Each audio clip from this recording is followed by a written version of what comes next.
Jinsi ya kuomba usiku wa manane. Usiku wa manane si muda wa kawaida tu, ni muda wa kimya, muda wa siri, muda ambao dunia imelala lakini ulimwengu wa kiroho uko macho. Ni wakati ambapo kelele za mchana zimepungua na sauti ya moyo wako inaweza kusikika wazi mbele za Mungu. Katika maandiko tunaona watu wengi walipata majibu makubwa kupitia maombi ya usiku wa manane. Ukisoma katika kitabu cha Matendo sura ya 16 na mstari wa 25 hadi wa 26 imeandikwa nukuu, lakini panapo usiku wa manane Paulo na Sila walikuwa wakimwomba Mungu na kumwimbia nyimbo za kumsifu, na wafungwa wengine walikuwa wakiwasikiliza. Ghafla pakawa tetemeko kuu la nchi, hata misingi ya gereza ikatikisika, na mara hiyo milango ikafunguka, vifungo vya wote vikalegezwa.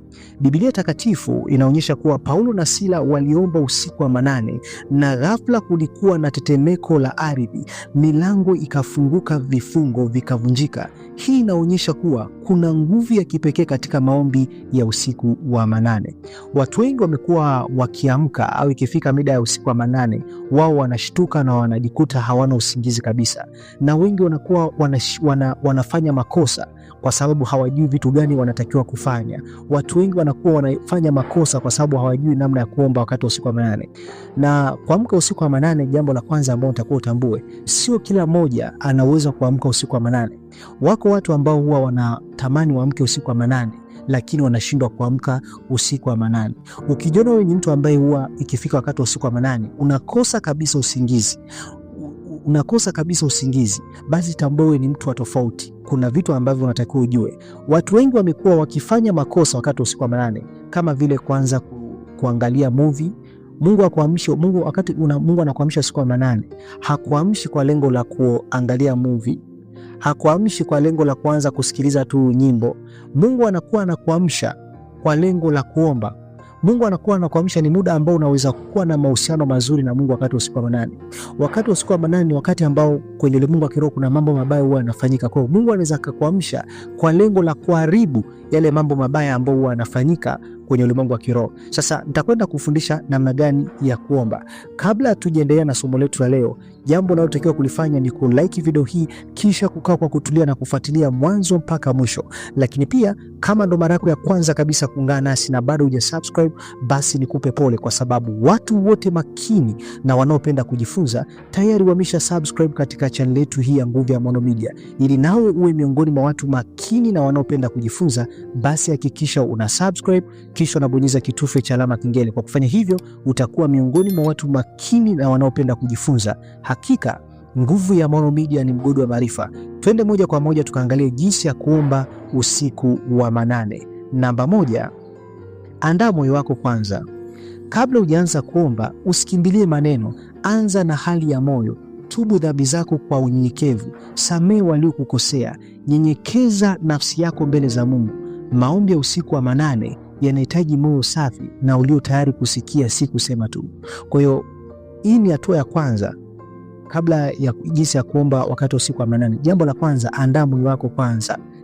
Anza kwa toba, anza kutubu dhambi zako kwa unyenyekevu mbele za Mungu. Mwambie Mungu, naomba unisamehe sehemu yote nilipokosea, kwa kuwaza, kwa kunena, kwa kutenda.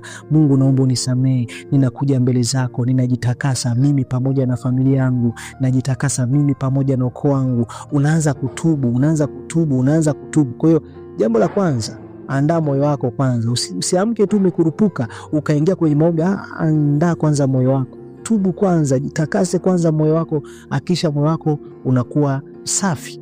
Lakini jambo la pili, chagua mahali pa utulivu. Mahali unapoomba ni muhimu sana. Tafuta sehemu tulivu isiyo na usumbufu. Zima vitu vinavyoweza kukuvuruga, kwa mfano simu, TV. Tengeneza mazingira ya utulivu na heshima. Hapa ndipo unajitenga na dunia ili kuingia kwenye uwepo wa Mungu. Kwa hiyo jambo la pili, baada ya kuamka, chagua mahali pa utulivu. Hakikisha sio unakuta unaomba unashangaa usiku mtu anakupigia, au unaomba umewasha TV, unaomba huku macho yako umetoa kwenye TV unaangalia. Hakikisha unazima vitu ambavyo vinaweza vikakudisturb, vikakutoa kwenye uwepo wa Mungu. Hakikisha unazima. Kama ni simu, hakikisha unazima. Kama ni nani au unaiweka silent, hata yeye usisikie chochote isikudisturb, kitu chochote ambacho kitakudisturb. Kama ni TV, zima TV yako. Kwa hiyo zima vitu vinavyoweza kukuvuruga kama vile simu au TV, zima. Hivi ni vitu vya msingi sana. Kwa hiyo chagua mahali pa utulivu. Hili ni jambo la msingi sana. Na mahali pa utulivu hakikisha unazima hivyo vitu ambavyo vinaweza vikakuvuruga. Lakini jambo la tatu, anza na shukrani na sifa. Anza na shukrani na sifa. Usianze kuomba mahitaji yako moja kwa moja. Mshukuru Mungu kwa uhai. Mwambie Mungu nakushukuru kwa uhai ulionipa. Msifu Mungu kwa yale aliyokufanyia. Mwambie Mungu nakushukuru. Jambo lote Mungu aliyokufanyia, hata kuwa hai Mungu amefanya. Wako watu wengine leo hii hawako hai. Kwa hiyo wewe Mungu amekupa nafasi ya kuwa hai. Anza kumshukuru Mungu. Mwambie Mungu nakushukuru kwa kuwa mimi niko hai. Mungu nakushukuru kwa kuwa unanipenda. Mungu nakushukuru kwa nafasi hii ya kipekee. Anza kumshukuru Mungu na kumtukuza. Msifu kwa yale aliyokufanyia. Taja wema wake na rehema zake. Shukrani hufungua mlango wa uwepo wa Mungu. Kwa hiyo anza kumshukuru Mungu. Mwambie Mungu nakushukuru kwa kuwa unanipenda. Mungu nakushukuru kwa kuwa unaniwazia mema. Mungu ninakushukuru kwa kuwa wewe ni Mungu wangu, wewe ni baba yangu. Mwambie Mungu asante kwa ajili ya familia yangu. Mwambie Mungu asante kwa kuwa unanipenda, asante kwa nafasi.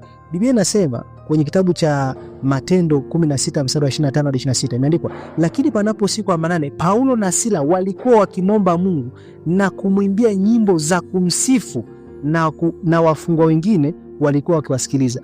Kumbuka watu wako gerezani wamefungwa, lakini wao wakaendelea kumwimbia Mungu nyimbo za kumsifu na kumtukuza Mungu.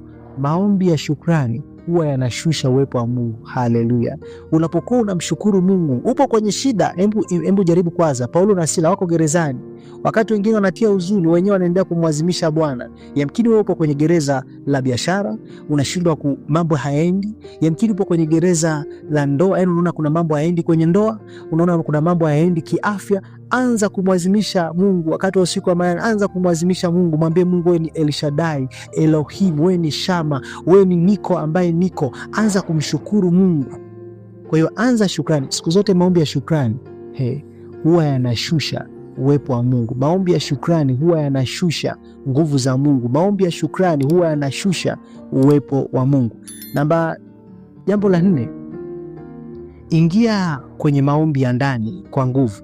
Hapa ndipo vita halisi huanza. Tunasema anza kufanya maombi ya vita. Umemaliza kwanza kujitakasa. Baada ya kumaliza kujitakasa, umechagua sehemu yenye utulivu.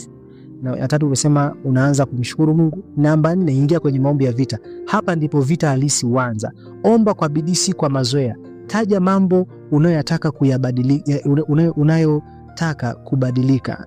Pinga kila nguvu za giza. Tambua kuwa usiku wa manane ni muda wa kuvunja mioyo ya kiroho, kuvunja vikwazo na kuleta mabadiliko. Kwa hiyo anza kufanya maombi ya vita. Anza kusambaratisha kila mipango ya giza. Wakati wa usiku wa manane adui huwa anapanda magumu. Wakati umelala adui anaweza kapanda tabia sofa, anaweza kukufunga. Kwa hiyo anza kusambaratisha kila nguvu za giza. Sambaratisha katika jina la Yesu. Kwa hiyo anza kusambaratisha, ingia kwenye maombi ya vita. Na jambo la 5, tumia neno la Mungu. Maombi yenye nguvu yanategemea neno la Mungu. Taja ahadi za Mungu kutoka kwenye Biblia. Mkumbushe Mungu yale aliyosema. Simama juu ya maandiko. Kwa mfano, Mungu ulisema hutaniacha wala kunipungukia. Unasimama na maandiko. Mungu ulisema kila silaha itakayofanyika juu yako haitafanikiwa. Ninasimama kwa damu Yesu. Silaha yote ya magonjwa haitafanikiwa juu yangu. Silaha yote ya mabaya haitafanikiwa juu yangu. Silaha yote ile ya giza haitafanikiwa juu yangu. Mungu umesema kwenye kitabu chako cha Yeremia 33 na mstari wa 3, niite nami nitakuitikia, nami nitakuonyesha mambo makubwa na magumu usiyojua. Kwa hiyo unaanza kumkumbusha Mungu mambo aliyosema. Unaanza kuzikiri zile ahadi za Mungu. Jambo la 6, kaa kimya na usikilize. Watu wengi huomba na kuondoka, lakini siri ipo hapa. Baada ya kuomba, kaa kimya, sikiliza ndani ya moyo wako, ruhusu Mungu akuongoze. Wakati mwingine majibu hayaji kwa kelele, bali kwa sauti ndogo ya ndani. Jambo la 7, maliza kwa imani na shukrani. Hata kama hujaona jibu hapo hapo, amini umejibiwa. Mshukuru Mungu mapema. Ondoka ukiwa na amani moyoni. Imani ndio muhuri wa maombi yako.